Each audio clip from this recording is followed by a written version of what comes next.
Hey everyone, welcome to the podcast today. Thanks so much for being here with me. So today we're talking about some really shocking news that just happened yesterday in Paris.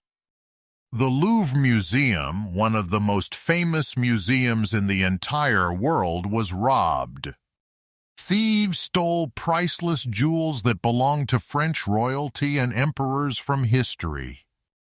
The whole heist took only 7 minutes during opening hours with visitors inside. Let's talk about what happened and the bigger problems at the Louvre. Okay, so here's what went down yesterday morning in Paris, France specifically. Around 9:30 a.m. on Sunday, October 19th, 4 thieves disguised as construction workers arrived. They drove up in a truck with a cherry picker lift attached. That's the kind of lift workers use to reach high windows on buildings. They extended the lift up to a second-floor window on the Apollo Gallery. They cut through the window glass with angle grinders and power tools fast. Then they smashed 2 display cases containing Napoleon's crown jewels inside the museum completely. The entire robbery took just 4 to 7 minutes from start to finish. So what did they actually steal from the museum during the heist? They took 8 to 9 pieces of French crown jewels with inestimable historical value. These included tiaras, necklaces, earrings, and brooches that once belonged to French empresses. Specifically, they took jewels from Empress Marie-Louise, Queen Marie-Amélie, and Queen Hortense collections today. The thieves also targeted items from the collection of Empress Eugénie too. But here's the crazy part. They dropped Empress Eugénie's crown while escaping. Police found it damaged on the ground near the museum after they fled. They also left behind the famous Regent diamond worth over $60 million. The thieves were incredibly organized and efficient with their plan and execution. They dressed in yellow high-visibility construction vests to blend in with ongoing work. There's actually construction happening on that side of the building facing the Seine River. They used the furniture lift to reach the window within 30 seconds. They cut the window with disc cutters and angle grinders they brought along. Inside, they threatened museum guards with their power tools, but were not armed. Then they smashed the display cases, grabbed the jewels, and ran out fast. After stealing the jewels, the thieves climbed back down the lift quickly. They jumped onto 2 Yamaha T-Max scooters waiting for them below on the street. These are powerful motorcycles with 560cc engines that go really fast through traffic. They sped off toward a nearby highway to escape Paris immediately after. Police later found one motorcycle with a license plate that might be fake. They also recovered angle grinders, a blowtorch, gasoline, gloves, a walkie-talkie, and tools. The thieves tried to burn the lift to destroy evidence but failed. People who were inside the museum when this happened described total chaos. One visitor said they saw people running and banging on glass doors. The doors were locked and people couldn't get out right away at all. Another eyewitness said, "We were evacuated twice and the staff looked very tense." Museum workers were clearly stressed and worried about what was happening around them. Videos show confused tourists being ushered out of the museum by police. Nobody knew what was going on at first when it started happening. The Louvre was immediately evacuated and closed for the rest of Sunday. Thousands of disappointed tourists were turned away from the entrance all day long. The museum announced it would also stay closed on Monday to preserve evidence. This is really rare for the Louvre to close completely like this. The museum usually only closes during wars, pandemics, or serious staff strikes. Ticket holders are being refunded for their canceled visits to the famous museum. The closure means millions of dollars in lost revenue for those days. Now let's talk about the Louvre's finances because this is important context. The Louvre's annual operating budget is approximately €200 million, which equals about 1.5 billion RMB or 220 million USD. That's about $22 billion in total operational costs when you add everything up. The French government used to cover 60% of the budget, but now only covers 40% because of cuts. The museum must make up the rest through ticket sales, donations, and sponsorships.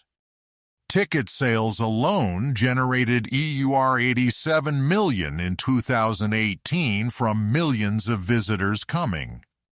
Here's something really important that connects to the robbery yesterday morning. Union sources say the equivalent of 200 full-time positions have been cut at the Louvre over the past 15 years, out of nearly 2,000 total staff. That's a huge reduction in security and monitoring personnel available to protect treasures. One union representative said, "We cannot do without physical surveillance," and warned that the collections aren't safe and neither are the staff. Staff have been complaining for years about chronic understaffing and deteriorating security systems. Their warning sadly came true yesterday with this major theft happening. Museum workers have been sounding alarms about security problems for a long time. In June, staff went on strike and delayed opening because of understaffing. They said working conditions were untenable and they couldn't properly monitor visitors anymore. An official report before the theft found that the Louvre security systems were outdated and inadequate, including a lack of CCTV equipment. Security upgrades have been repeatedly postponed and only installed in refurbished rooms only. The unions have been warning that something like this could happen eventually. Besides security issues, the building itself is in terrible condition right now. Director Laurence Descartes wrote a leaked memo warning that parts are no longer watertight. There are leaks, floods, and electrical breakdowns happening everywhere inside the historic palace. Temperature fluctuations put priceless art at risk of damage from the environment. Basic visitor needs like restrooms, food, and signage all fall below standards. The director said the museum needs hundreds of millions of euros to fix everything. President Macron promised a €1 billion renovation plan, but funding is uncertain now. The Louvre welcomed 8.7 million visitors in 2024 alone this year. That's more than double what the building was designed to handle safely. With so many tourists crowding the galleries, it's harder to spot criminals. The museum tried limiting visitors to 30,000 per day in 2023. But that's still an enormous number of people to monitor and secure. Overwhelmed staff can't watch everyone and everything at the same time properly. This overcrowding crisis contributed to yesterday's successful robbery happening so easily. The Louvre has a long history of thefts over the centuries, actually. The most famous was in 1911 when the Mona Lisa was stolen. A former worker hid in the museum and walked out with it. It was recovered 2 years later in Florence, Italy, eventually after searching. In 1998, thieves stole a painting called Le Chemin de Sèvres by Camille Corot. Yesterday's robbery was the first art theft at the Louvre since 1998. But with deteriorating security, staff worry it won't be the last theft happening. This heist is part of a bigger pattern of museum robberies in France. Last month, thieves broke into the National Museum of Natural History in Paris. They stole raw gold samples worth about $700,000 using angle grinders, too. In November 2024, 4 thieves stole snuff boxes from the Cognac J Museum with axes. In September 2025, the Adrien Dubouche Museum was also targeted and robbed. French museums are clearly being targeted by organized criminal gangs right now systematically. So why are French museums being hit so hard right now? Well, many museums face the same problems as the Louvre does everywhere. Budget cuts mean fewer security guards and outdated security camera systems installed. Staff are stretched too thin to properly monitor visitors and protect collections. Plus, the value of art and historical objects keeps going up. Criminals know they can sell stolen items to private collectors for millions. Or they can melt down gold and jewels to hide the evidence. The risk versus reward makes museums attractive targets for organized crime groups. The Paris prosecutor's office has opened an investigation into organized theft and conspiracy. They've assigned 60 investigators to work on this case full-time now. Police are reviewing CCTV footage along the escape route the thieves took. Interior Minister Laurent Nunez called it a major, highly organized operation by professionals. He said the thieves had clearly done scouting and planning beforehand carefully. They knew exactly where to go and what to steal quickly. This wasn't a random crime, but a carefully planned heist operation. The big question now is, will police recover these priceless jewels at all? Prosecutor Laure Becchio said there are 2 possible scenarios for what happens next. Either a private collector commissioned this theft and the jewels stay intact somewhere safe, or criminals will break them apart and melt down the precious metals. If it's for a collector, there's hope of recovery someday eventually. But if it's just for the jewels and gold, they might already be destroyed. The historical value is lost forever if they melt them down completely. That would be a tragedy for France and for world cultural heritage. French President Emmanuel Macron condemned the robbery on social media immediately yesterday. He called it an attack on a heritage that we cherish because it's our history. He promised that we will recover the works and the perpetrators will be brought to justice. Macron also mentioned the Louvre New Renaissance project he announced in January this year. He said it provides for strengthened security at the museum going forward. But critics say it's too little too late after yesterday's massive theft already happened. Culture Minister Rachida Dati arrived at the museum within hours of the robbery. She told reporters that the operation lasted almost 4 minutes and was incredibly fast.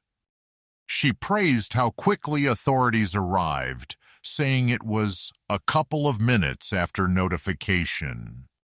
Dottie said no injuries were reported during the heist, which is fortunate.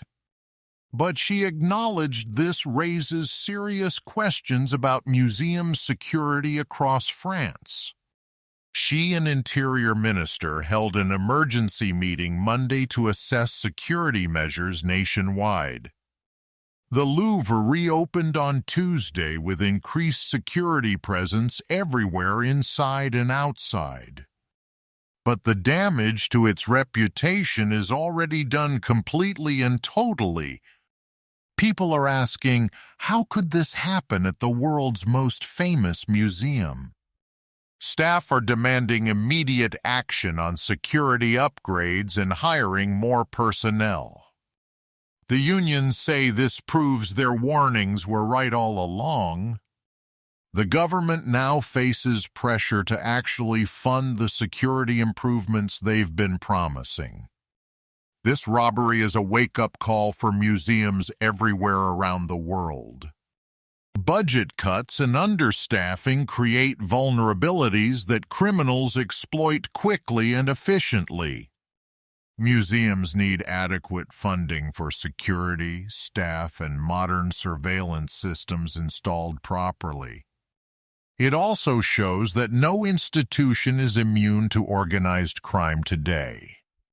Even the world's most visited museum with its reputation for security failed. Other museums need to learn from this and strengthen their own protections now. The Louvre heist yesterday was shocking, but unfortunately not surprising given the warnings. With 200 jobs cut over 15 years and an annual budget of about $220 million, the museum was vulnerable. Eyewitnesses being evacuated twice shows how chaotic and scary it was for everyone. This theft highlights the crisis facing cultural institutions everywhere struggling with funding and security. The stolen jewels represent France's history and heritage that may be lost forever. Let's hope police can recover them and that this leads to real changes. Thanks for listening to today's episode about this developing story, everyone. We'll keep following this case as more information comes out about it. Stay tuned for updates, and I'll catch you in the next episode soon.